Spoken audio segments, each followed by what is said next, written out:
Syukur kepada Tuhan, mari kita melanjutkan pembahasan mengenai pertobatan Saulus. Di dalam berita yang lalu, kita telah melihat bagaimana Saulus akhirnya setelah dia berpuasa dan dia menerima Ananias untuk menumpangkan tangan ke atasnya, maka Saulus penuh dengan Roh Kudus. Dan di dalam catatan Alkitab, seketika itu juga seolah-olah selaput gugur dari matanya. Sehingga matanya dapat melihat kembali. Lalu ia bangun dan dibaptis. Saudara-saudari, inilah Saulus akhirnya menjadi bejana yang dipilih oleh Tuhan dan bisa dipakai oleh Tuhan. Mari kita lihat selanjutnya apa yang terjadi di atas diri Saulus. Di dalam Kisah Para Rasul pasal 9 ayat 19 dan 20. Dan setelah ia makan, pulihlah kekuatannya. Saulus tinggal beberapa hari bersama-sama dengan murid-murid di Damsyik. Ketika itu juga ia memberitakan Yesus di rumah-rumah ibadat dan mengatakan bahwa Yesus adalah Anak Allah. Saudara-saudari, apa yang bisa kita lihat di sini? Ternyata setelah Saulus bertobat, segera dia memberitakan Yesus adalah Anak Allah. Dikatakan di ayat 20, ketika itu juga.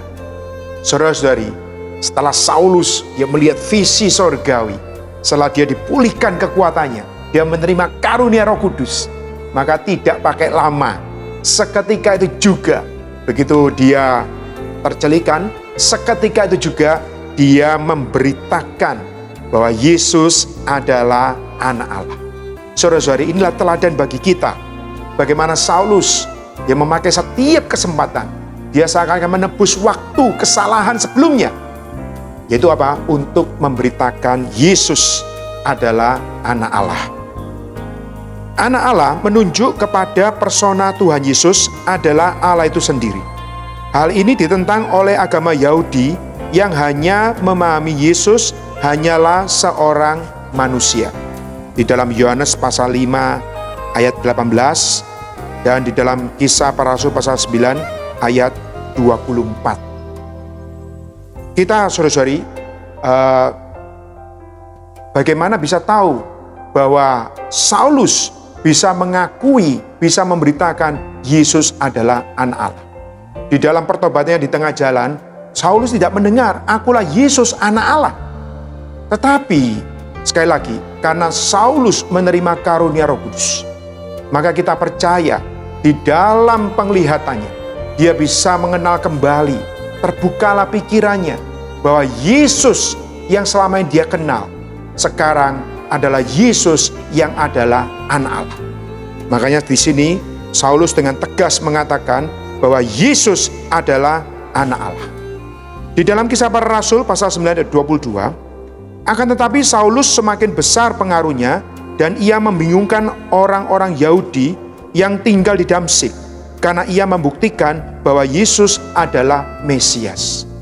Saudara-saudari, yang dilakukan oleh Saulus di dalam pemberitaan tentang Yesus ada dua aspek. Pertama, di sini Saulus memberitakan persona Yesus bahwa Yesus adalah Anak Allah. Yang kedua, di sini Saulus bisa memberitakan Yesus adalah Mesias. Yesus adalah Mesias, ini menunjuk kepada pekerjaan Tuhan di dalam merampungkan tujuan kekal Allah melalui penyaliban, kebangkitan, kenaikan, dan kedatangannya kali kedua. Saudara-saudari, pertobatan Saulus di sini bisa mengenal Yesus secara utuh. Di dalam personanya, Yesus hanya dikenal orang Yahudi hanyalah sebagai seorang manusia, anak seorang tukang kayu. Tetapi bagi Saulus, dia bisa melihat Yesus selain dia adalah manusia sejati, Yesus juga adalah Anak Allah yang menunjuk bahwa Yesus adalah Allah itu sendiri. Yesus adalah Allah yang sejati, Yesus juga adalah manusia yang sejati. Yang kedua, Saulus juga bisa membuktikan bahwa Yesus adalah Mesias yang diutus, yang ditentukan oleh Allah dan yang diurapi oleh Allah. Karena apa? Yesus telah datang, dia telah merampungkan penebusan melalui penyaliban, kematian, kebangkitan, dan di dalam kemuliaan. Saudara-saudari, di dalam hal ini, kiranya kita bisa mendapatkan teladan dari Saulus ini di dalam pemberitaan Injil kita. Di dalam Injil Yohanes pasal 20 ayat 31, tetapi semua yang tercantum di sini telah dicatat supaya kamu percaya bahwa Yesuslah Mesias, Anak Allah, dan supaya kamu oleh imanmu memperoleh hidup dalam namanya. Saudara-saudari, kita harus memberitakan Yesus adalah Anak Allah. Dia bukan hanya manusia, tetapi dia juga adalah Anak Allah, yang artinya Yesus adalah Allah itu sendiri. Kita juga harus memberitakan bahwa Yesus adalah Mesias. Dia adalah yang ditentukan oleh Allah, yang ditunjuk oleh Allah menjadi juru selamat, menjadi keselamatan bagi umat manusia. Melalui penghidupan dari Tuhan Yesus dan ketersalibannya, kematiannya, mencucurkan darah sampai dia dikubur, dan hari ketiga dia bangkit. Dan dia bangkit, dia dimuliakan dan menjadi Roh Kudus yang dicurahkan kepada setiap orang yang percaya, dan mereka akan mendapatkan keselamatan. Saudara-saudari, kita harus memberitakan dua aspek ini. Di dalam pemberitaan melalui firman di dalam Alkitab, bagian manapun Anda dan saya harus menyajikan dua aspek ini. Kita melihat beberapa ajaran yang salah mengenai persona Tuhan Yesus. Di dalam zaman akhir ini, banyak ajaran-ajaran terutama menyalahpahami mengenai persona Tuhan Yesus. Ada sebagian ajaran yang mengatakan, yang menyangkal bahwa Kristus yang naik ke sorga masih memiliki keinsanian. Mereka ini hanya mengatakan, kalau Yesus sudah naik sorga, berarti dia bukan lagi manusia. Kita melihat di dalam Kisah Para Rasul pasal 7 ayat 56. Ini adalah perkataan Stefanus. Lalu katanya, sungguh aku melihat langit terbuka dan anak manusia berdiri di sebelah kanan Allah. Di sini Stefanus dengan jelas mengatakan bahwa Yesus setelah dia bangkit, dia naik, dia tetap mengenakan keinsanian. Tetapi tentunya keinsanian yang sudah dimuliakan. Sehingga yang Stefanus nampak adalah seorang manusia pun juga adalah anak Allah. Ada juga sebagian ajaran yang menyangkal bahwa Kristus datang di dalam daging. Dikatakan 1 Yohanes pasal 4 ayat 2-3, demikianlah kita mengenal Roh Allah. Setiap roh yang mengaku bahwa Yesus Kristus telah datang sebagai manusia berasal dari Allah. Dan setiap roh yang tidak mengaku Yesus, artinya Yesus yang telah datang sebagai manusia, tidak berasal dari Allah. Roh itu adalah roh antikristus. Jadi ini ekstrim yang lain, yang mengatakan Yesus sudah Allah, bukan manusia. Saudara-saudari, kalau dia Yesus hanya adalah Allah, dia bukan manusia, bagaimana orang bisa menjamah dia? Anda tahu dalam perjanjian lama, kada orang mau menjamah Allah langsung, dia akan mati. Maka di sini di dalam perjanjian baru, Yesus juga adalah seorang manusia sejati, adalah Allah yang datang, yang bisa dijamah oleh manusia. Maka Allah perlu mengenakan keinsanian. Inilah Yesus kita. Maka Yesus dalam Alkitab, dalam ajaran yang benar, dia adalah Allah yang sejati, dia juga adalah manusia yang sejati. Juga ada ajaran yang menyangkal bahwa Kristus adalah ciptaan. Di dalam Kolose pasal 1 ayat 15, ia adalah gambar Allah yang tidak kelihatan, yang sulung, lebih utama dari segala yang diciptakan. Jadi kita melihat karena Kristus mengenakan keinsanian, ini adalah keinsanian ciptaan Allah. Maka boleh dikatakan Kristus di dalam keinsaniannya, dia juga adalah ciptaan. Maka kita mengenal Kristus, satu sisi dia adalah pencipta.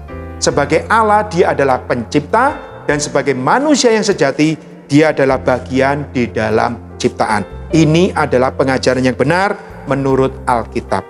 Mari kita lanjutkan mengenai pengaruh pertobatan Saulus. Segera Saulus memberitakan Kristus dan mengajar. Bahkan di dalam Kisah Rasul pasal 9:25, Saulus juga mendapatkan murid-murid. Nah, kali ini adalah murid-murid yang tepat, yaitu yang mengikuti Tuhan, yang mengenal ajaran secara benar. Ini yang Saulus lakukan di Damsyik. Lalu ada orang-orang Yahudi yang berencana membunuh Saulus. Tetapi murid-murid menyelamatkannya melalui menurunkannya dari tembok kota dan membawanya ke Yerusalem.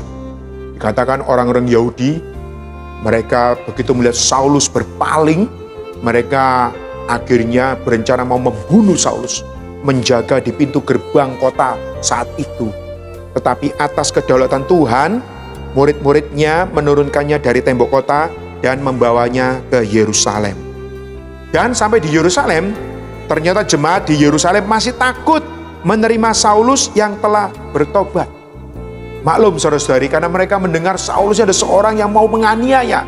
Dan ternyata kembali ke Yerusalem adalah Saulus yang sudah bertobat. Saulus yang memberitakan Yesus adalah anak Allah. Ini yang membuat mereka masih ragu-ragu, masih takut menerima Saulus yang telah bertobat.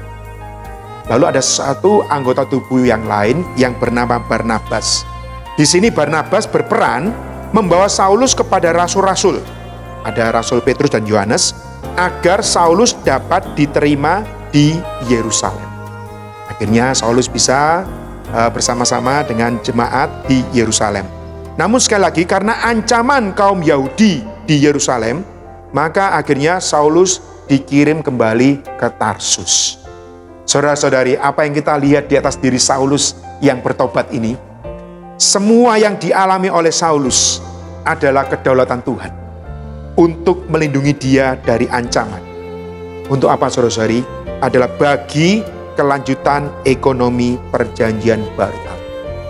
Saudara-saudari, kalau Allah sudah memilih Anda dan saya sebagai bejana pilihannya, maka apa yang terjadi di atas hidup kita, semua sudah ditakar, semua sudah berada di dalam kedaulatan, di dalam tangan kasih karunia.